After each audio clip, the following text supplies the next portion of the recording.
Hi, everybody. R. Scott Williams here. Well, it's that time of year. It's the time of year of A Christmas Carol. Everybody has their favorite A Christmas Carol.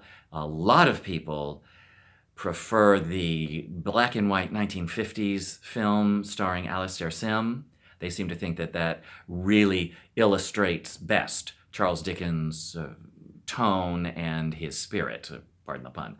But I have not seen that, so I'll have to take their word for it because I'm not going to see it because it's in black and white. So, a lot of people like George C. Scott's version that he made for television in the 1980s. Everybody has their favorite, and there are hundreds and hundreds of versions and adaptations of A Christmas Carol out there across all media, sizes, shapes, colors, everything. I'm sorry to say that all of them fall short. The best adaptation of Charles Dickens' A Christmas Carol is this one, Mr. Magoo's Christmas Carol. I hope that's not snickering I hear out there. Mr. Magoo's Christmas Carol was first broadcast in 1962 on NBC, and they continued to broadcast it annually all the way through the 60s, which is when I first saw and fell in love with it. And after the 60s, it sort of came and went and came and went. I think they had licensing problems or something. You couldn't find it every year.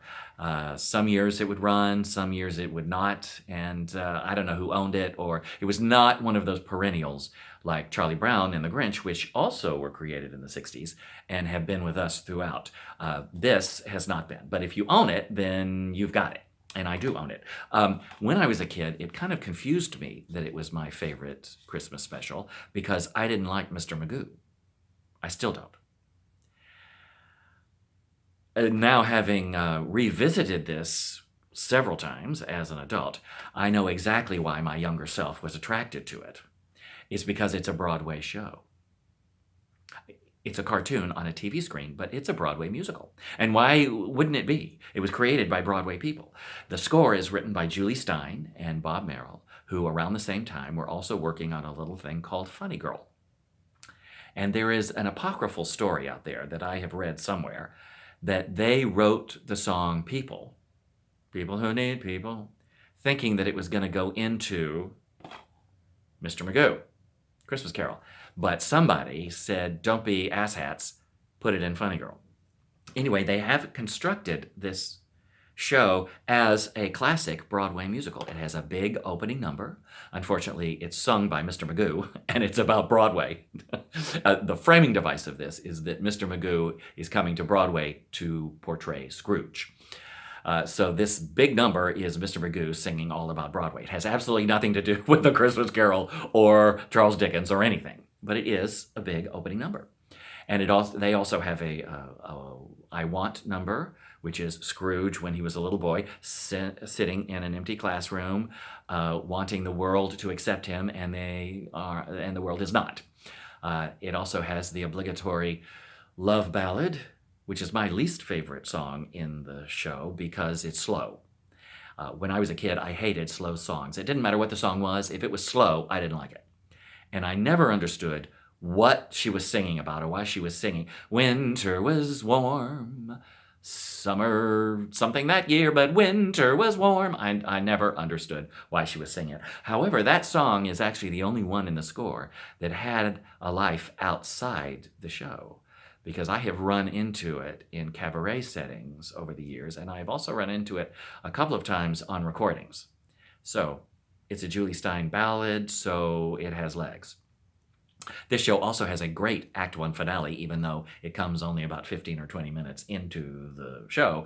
But it takes place at the Cratchits in the present, and they're all singing about this gorgeous Christmas dinner that they wish they had, but all they have is soup.